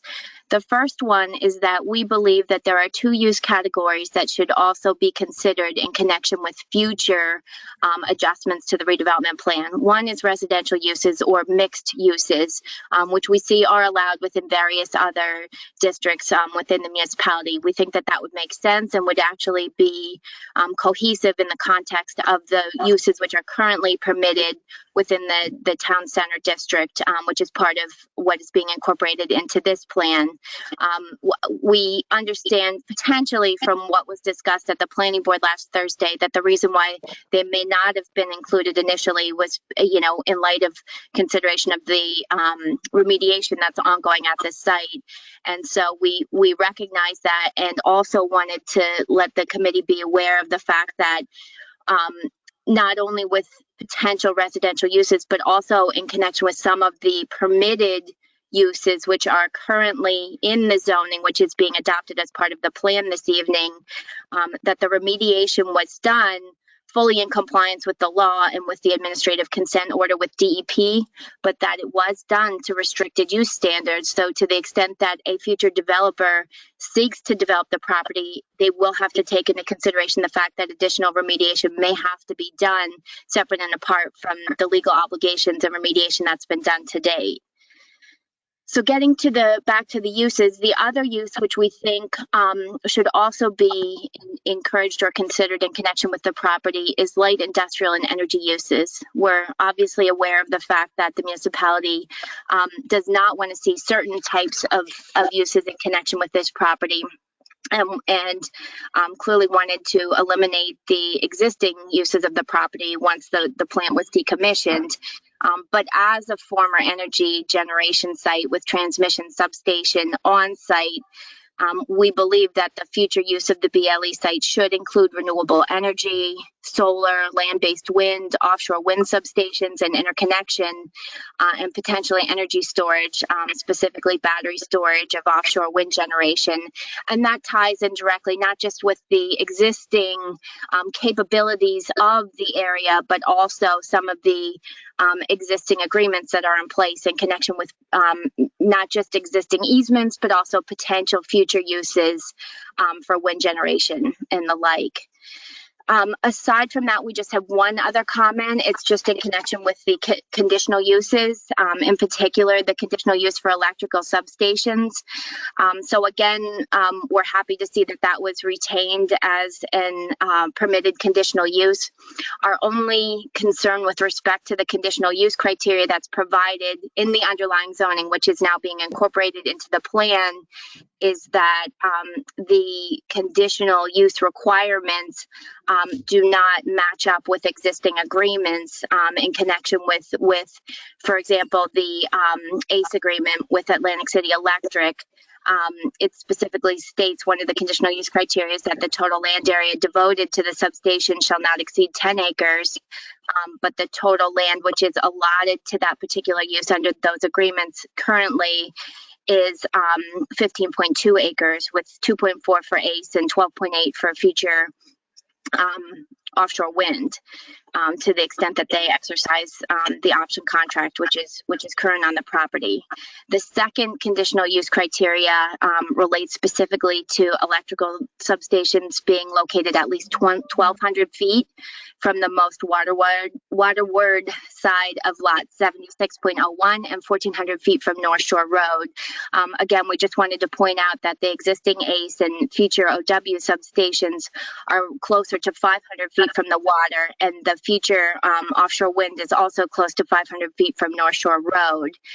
So because we are in fact working on an agreement, which we hope will be executed with the township soon, which recognizes and acknowledges that any future sale of the property will be subject to those agreements, we just wanted to again make the committee aware that we wanted to allow for that consistency, hopefully to be reflected in future zoning to, match up the zoning with those existing and proposed uses. And that's it. Okay, does anybody have any questions of Jennifer? Ms. Jennifer, this is Joe Halpin. I do have a question. Do I need to be sworn in or anything this time, guys? This is not open to the public. This is a public hearing. It's a question to the township committee. That could be fine, but I don't think there's questions to Jennifer. It's not cross. I apologize. I thought it was inside the public comment section. You can publicly comment, Mr. Halpern, but it's not questions to other members of the public. And Miss Porter is a member of the public. Okay, and I can ask you a question, is that correct? Yes. Sure. Okay, I just want to ask, did the township condemn the property? No. This is the ordinance adopting a redevelopment plan. I'll let Mr. Malley explain the technicalities and the possibility of a condemnation, but the township has not taken any steps to condemn it formally at this time. Jim, You don't have to explain. Thank you very much. That's what I was wondering. Thank you. That's it. No. Is there anyone else who would like to address the township committee during this public hearing?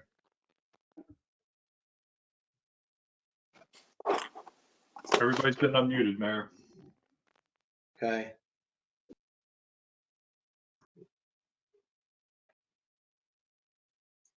So, Dan, you'll have to give me the high sign as to have we met the requirement to keep it open. Well, let me clarify this again from Paul. Everyone has been off mute and no one has indicated they want to speak at this point, correct? Correct. Right. You're free to go forward, Mayor. Okay, since it doesn't appear that there's any further public comment, I'll close the public portion and entertain a motion for adoption. I'd like to make a motion to adopt ordinance number 001-2021. Second. All right, is there any further discussion? Hearing none. Would you call the roll, please? Mr. Barr, Yes. Mr. Coggins, Yes. Mr. Corson, Yes. Ms. Hayes, Yes. Mayor Palumbo. Yes. Motion is carried. All in favor. Okay. Item number 21, under new business. Malkov LLC request to vacate a portion of Fulton Avenue in Strathmere. Paul, do you want to comment on this? Yeah, this is obviously an unimproved street end on the west side of Commonwealth Avenue in the Whale Beach section over near Strathmere. I would recommend that the committee not look at vacating that unimproved street end. There could be future road improvements or other municipal improvements that may be required in that area in the future, and therefore, wouldn't meet the criteria to vacate it at this time. Well, I actually looked at it, and looking at the tax map, the property to the south of it is owned by the DEP. And I think developing more property in a section of land where the DEP has actually been acquiring land, I think is counterproductive. There's also a possibility, I talked to Paul, that the DEP sometimes provides parking for beach uses, and this could possibly be an access way to that, correct, Paul? Yes. So, and one of the criteria to vacate a street is that it's not needed for possible future public use. So based on that, you're getting indication that there is a possible future public use. The applicant did indicate, and I did have a brief conversation, I believe, with their attorney. Apparently the deed from the DEP was incorrect, and it described part of the street, even though it's our street. But that doesn't have any bearing on whether you should vacate it or not, in my opinion. It may clarify their deed description line, but it doesn't mean that you wouldn't want to use that in the future if there was a public need. Okay. Any other committee discussion? Paul, I noticed there's a couple of township lots that are beyond that section of Fulton Avenue. Are they buildable lots? Are they something that the township could use for a future date for something such as parking or no, once you get a lifeguard building? No, once you get about 75 feet off of the Commonwealth Avenue, it starts to become coastal marsh area that's not buildable. Okay. Yeah, it's pretty swampy back here. All right. Would someone like to make a motion to deny the request based on the I'd like to discussion? make a motion, we deny the request. I'll second. All right. So there's a first and a second. Barbara, would you call the roll? Mr. Barr, Yes. Mr. Coggins, Yes. Mr. Corson, Ms. Hayes, Yes. Mayor Palumbo. Yes. Motion is carried. Item number 22, request to purchase township-owned property, block 414, lot 39.12. Paul, you want to chime in on this? Yeah, I mean, this is the adjacent property owner that's making the request probably has maybe a little over 25 acres next to this lot. This kind of, if you kind of look at it, this piece probably was a former piece of that property back, 50, 60 years ago, maybe or longer. We do own some adjacent property to that, but it's all in the woods, well off of any road or public right of way, and there's really going to never be a public need for that property. And it's not really developable under the Pineland standard, so it's not going to make that property any more developable. I would suggest that if you entertain it, that offer before we bring it back for resolution, you understand that, or not you understand, that the applicant would understand that your traditional condition is that it be incorporated into his adjacent parcel and deed restricted the entire parcel from further subdivision. Do we know that the applicant knows that? Barbara? Excuse me, Barbara, I'm sorry. Do we know that the applicant on this, Mr. Schaefer, knows that they would have to be consolidated and deed restricted against further subdivision? Yes, I believe so. I Okay, can confirm though. So this is an opportunity to take the township owned land and deed restricted to be a part of a property that exists that will be on the taxable map, right? Tax map. Correct. So what's your pleasure, folks? I'd like to make a motion to approve. all right, just so to clarify, the motion to approve is to bring it back for an ordinance introduction with those conditions. It will need obviously an appraisal, and also it'll be, because there's other adjoining property owners other than the requester, it would be at an auction between the adjoining property owners with those conditions. I'll amend my motion. I'd second it. Is there a second? Ed, did you second Second. that? Okay. If there's not any further discussion, Barbara, would you call the roll? Mr. Barr, Yes. Mr. Coggins, Yes. Mr. Corson, Yes. Ms. Hayes, Yes. Mayor Palumbo. Yes. Motion is carried. Item number 23. Sounds like a long way off, but July 4th parade in Strathmere along Commonwealth Avenue from Prescott Avenue to Williams Avenue from 10 a.m. to 11:30 a.m. Motion to allow. And let's just hope that there's a harbinger of good things to come, and maybe we can actually have the parade this year, which we all hope is possible. So, No, I move we grant the approval, pending obviously the governor's directives. all right, and I believe Mr. Barr Second. has already seconded. So, would you call the roll? Mr. Barr, Yes. Mr. Coggins, Yes. Mr. Corson, Yes. Ms. Hayes, Yes. Mayor Palumbo. Yes. Motion is carried. All in favor? All right. Would someone like to make a motion to pay the bills? I hereby move that all claims submitted for payment at this meeting be approved and then incorporated into the full minutes of this meeting. Second. Mr. Barr, Yes. Mr. Coggins, Yes. Mr. Corson, Yes. Ms. Hayes, Yes. Mayor Palumbo.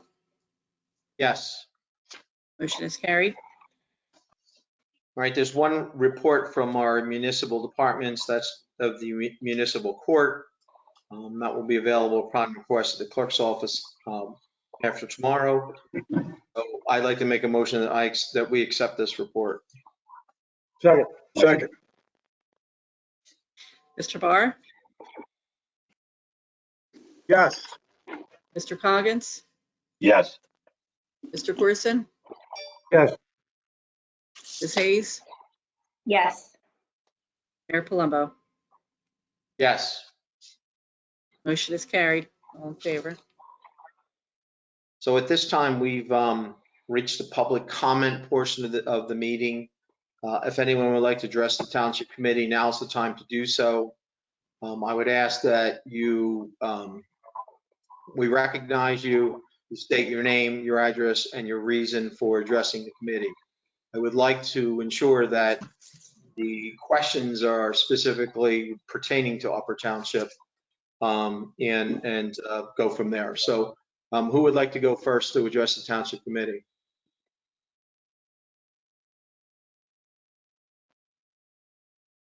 Paul, make sure that everyone's unmuted in case. Everyone is unmuted. Okay. So is there anyone that would like to address the township committee? Yes, Mayor. Linda Bateman, 14 East Tecumseh in Strathmere. I have a question for Mr. Corson. You mentioned the parking update would be coming. I wonder also, you had mentioned before that Wildwood was instituting beach tags, and I can't find that anywhere online. Have you received confirmation that it is a done deal? Do you know? No, I haven't.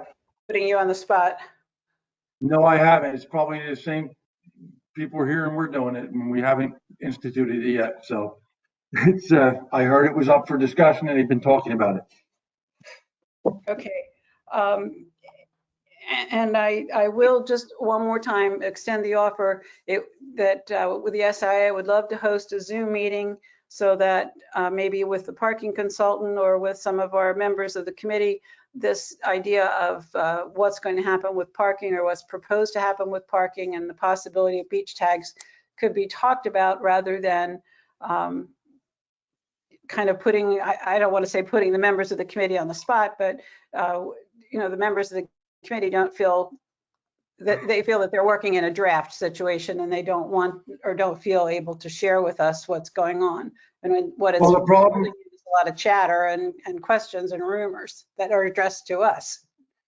the problem is if we have a Zoom meeting, we schedule it, we're another 2 weeks, 3 weeks out, it gets kicked down the can gets kicked down the road farther. Another 3, 4 weeks, nothing happens. Next thing you know, we're in the Memorial Day and we haven't done anything. Wait, I'm sorry. Whatever we do is going to involve ordinances and changes and public hearings. And it's going to take 60 to 90 days to do an ordinance. I mean, I guess we could probably fast track one in 30 days, but or less. I don't know, Dan. I don't know what's the. You can fast track it, but not knowing what the results of the parking consultant and the committee's parking committee subcommittee's recommendations, it's hard to fast track something I don't know about. Yeah, exactly. So that's where I'm saying it's going to be hard to have basically 2 public hearings at a subcommittee level and then at the township committee level, because if we have 100 people, and I'm just making this number up from the Strathmere Improvement Association, want to comment on this, we're not going to get 100 people to agree. It's never going to happen. No, I'm sorry. I don't think we want to comment as much as we'd like to hear what the thoughts are. People's properties will be impacted by the decisions of the committee. Well, I have a serious problem with taking it from a subcommittee to a citizen group without my colleagues even knowing what's happening. And you don't have a final recommendation from a professional. That's important as well. I mean, if we have a citizens group that hears the subcommittee's report before my elected colleagues do, and then they're going to be fielding phone calls on something they know nothing about. I think that we're talking about 2 different things. I agree. I'm asking if you would accept any input from the public as you formulate these policies, and maybe your consultant would benefit and the committee members would benefit from hearing some things. I'm not in any way suggesting that 100 people are going to talk. We listen. Yes, we will accept input. We are more than happy to accept input. We're available by cell phone, email. I mean, our consultant, I mean, we've had meetings with him and we've scrapped 2 of his ideas, which I don't think it's appropriate to have all the residents involved with something that's scrapped. I mean, I don't know how else to explain it.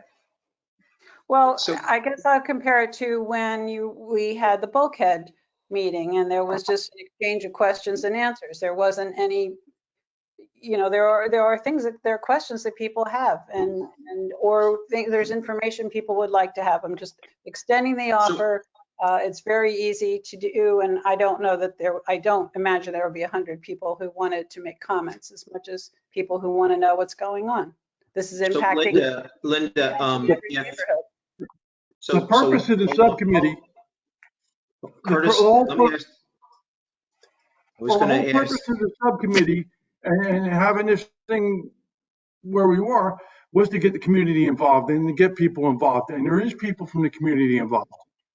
And I don't know what else we can do. I mean, I don't foresee the subcommittee and the parking group we put together having a Zoom meeting. I will honestly tell you, I don't believe it's going to happen.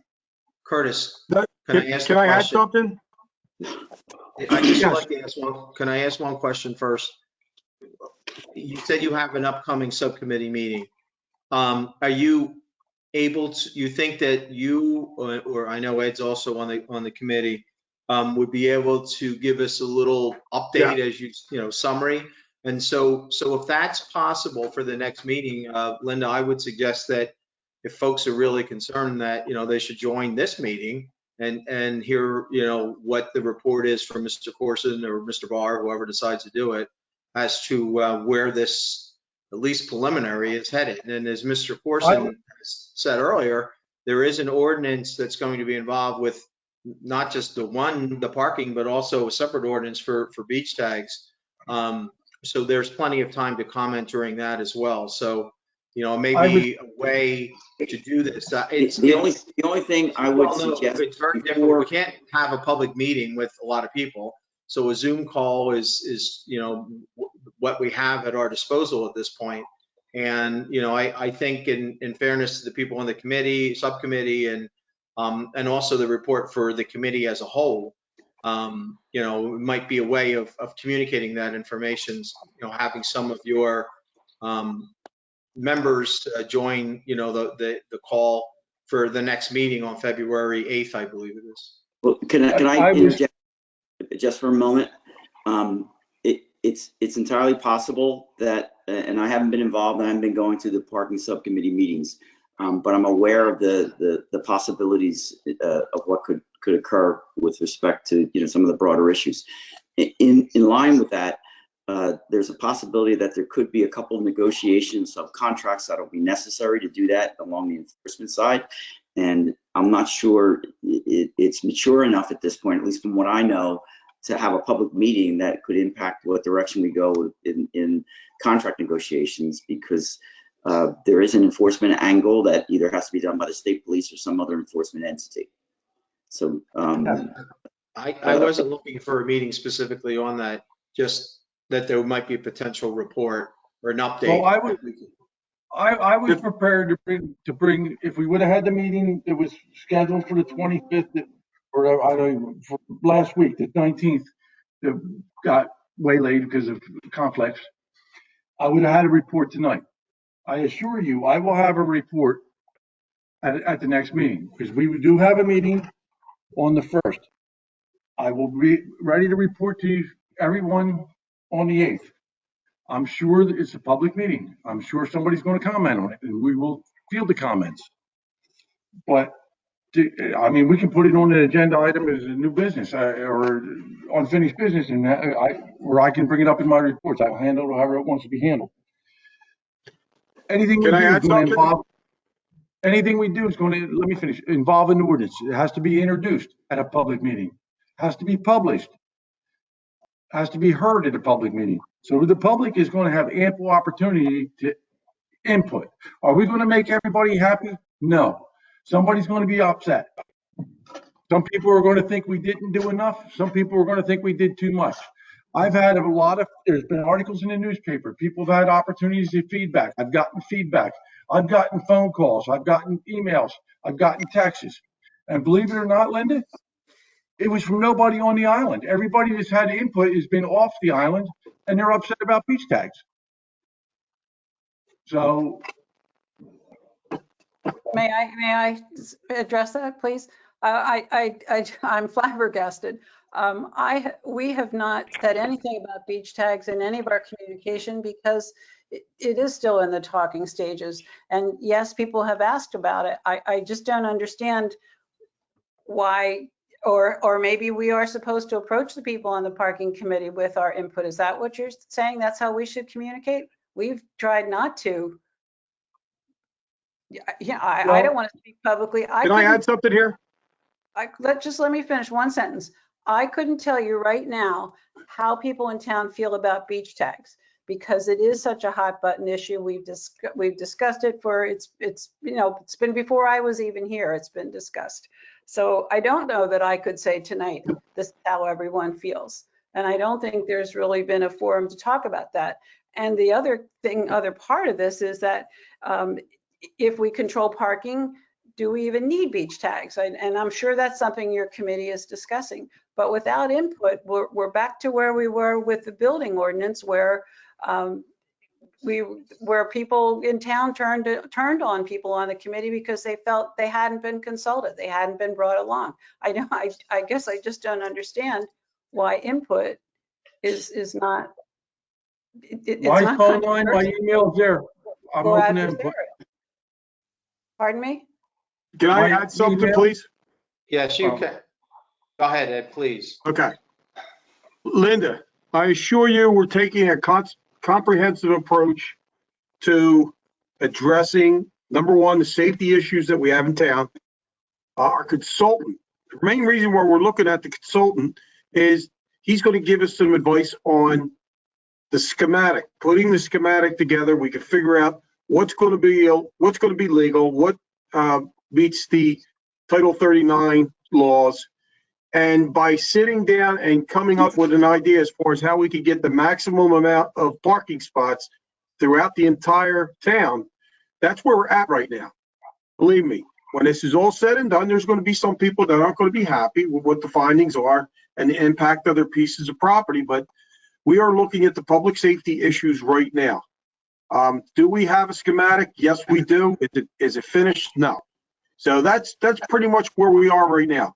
So if we could come up with where the parking spots are going to be, where people's driveways are, how it's going to impact the entire town, then I'm sure we'll be at that juncture where it can be presented to the people that are in Strathmere. And But in will the that be meantime, presented in the form of an ordinance or in the form of a report? It sounded to me as if we're going straight to ordinance. remember how we did the whole what? Do you remember how we did Commonwealth Avenue with the county?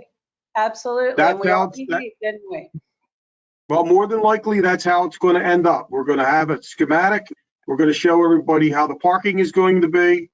And that would be the time for some public input. And I just have to caution that depending upon the results, there could be negotiations for enforcement. There could be ordinances that could take time because there may be open questions. So if you take it another step, not that you shouldn't, it could delay the implementation of the plan. That's all. And I think Curtis, Absolutely. And it's not just a parking issue. I think it's a broad picture thing. The fact that we have free beaches brings people here where they won't go to our neighboring communities. We could probably lessen the amount of cars in town if we had beach tags. So it's a big picture thing. It's not a one broad stroke thing fix everything. It's a multiple facet approach to fixing it. I mean, just eliminating parking or making parking spaces and identifying them and having enforcement doesn't eliminate the issue. Because you're still going to have people come for a free beach and free parking. I mean, it's a whole host of issues. Exactly. The people who objected to the ordinance delayed the final adoption of it for months and months. And Mr. Barr, this is the first time I've heard your vision of how it's going to lay out versus Mr. Corson's. We're going to have an ordinance and then there'll be time for public comment. So I thank you for explaining that, Mr. Barr. And I agree that it is a broad issue, not just, we can't have another summer like we had. I think everyone agrees with that. We need to find. The minute I tell my colleagues what our plans are, and I tell our colleagues, right then there's going to be plenty of time to comment. I mean, we're talking at least on a fast track a month out. And I've heard plenty of people tell me from Strathmere that they want beach tags. I have too. And I've heard just as many who say they don't. All I'm saying is I don't think it's a bad idea to have public input, and it sounds like what Mr. Barr said will happen. We will have public input. There will be plenty of public input. Thank you. Would anyone else like to address the Township Committee?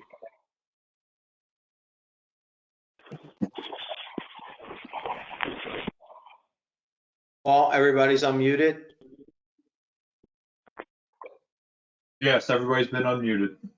How long have they been unmuted? Since we opened up the public portion of the meeting. Okay. I do have one question though, Dan. I see Blanche is on the line. You there, Blanche? You have to unmute it, I know that Blanche. they've had a change in their board and everything. I just wanted to get confirmation from her who's who on the board now. Well, good evening, Blanche Adams, Upper Township Business Association. Jack Griffin's 2-year term had expired at the end of December. So we're moving up, and Steve Zellers is the VP, and he will be moving up to president, or has moved up to president, January 1st. We're still figuring out the vice president, and then the treasurer and the secretary remain.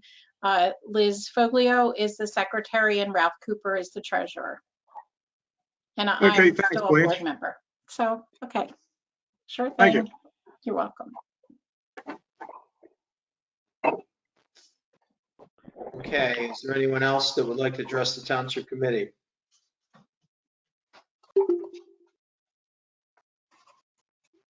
I don't know what just happened there, but. A caller hung up. That was a lead, just that a caller left the meeting. That's what that beep was. Okay. So it doesn't, appear that there's any additional public comment where everyone's unmuted. No one's coming forward. And I'm looking for you, Dan, for guidance so that I meet It's been open the entire time, and no one has requested additional time to speak to in a public portion. So I think you're clear on closing the public portion and moving on. Okay.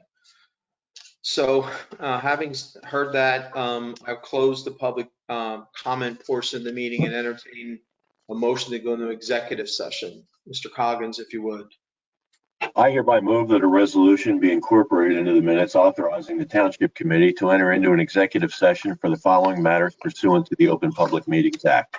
The matters are potential litigation / contract negotiations with RC Cape May Holdings LLC, litigation for tort claims, contract negotiation for the transportation reimbursement account, for possible exchange of land, for collective bargaining, safety and security for the EMS Lifeline program, and personnel.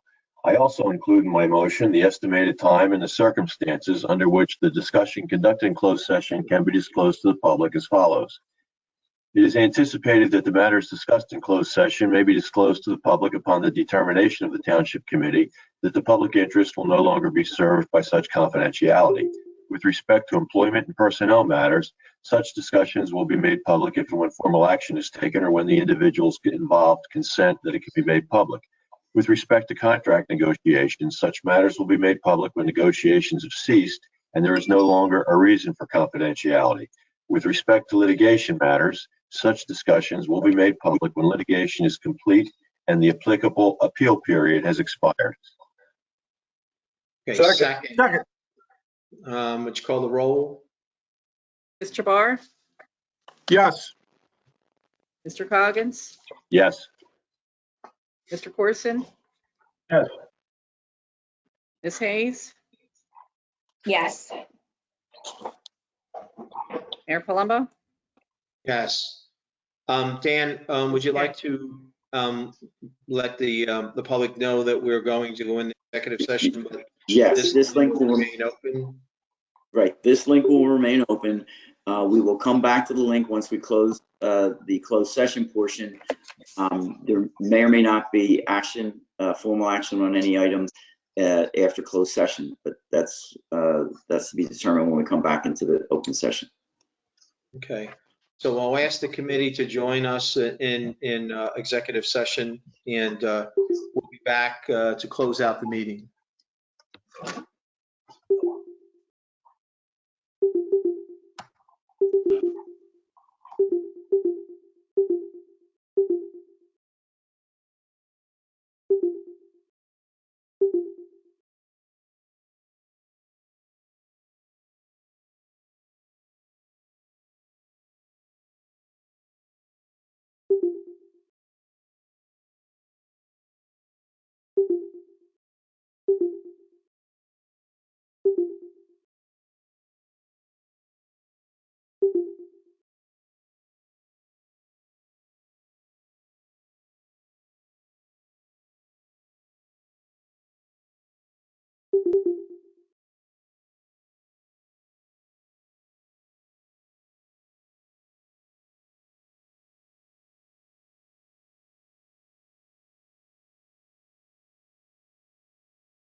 I'd like to make a motion to adjourn from closed session and resume the public portion of the meeting. Second, Call the roll? Mr. Barr, yes. Mr. Coggins, Yes. Mr. Corson, You're muted, Kurt. Yes. Ms. Hayes, Yes. Mayor Palumbo, Yes. motion carried. I'd like to make a motion to adjourn. Second, All in favor, say aye. aye. Anyone opposed? Have a good night. Yeah. Good night, everybody. Good night. Rich, Night. before you leave,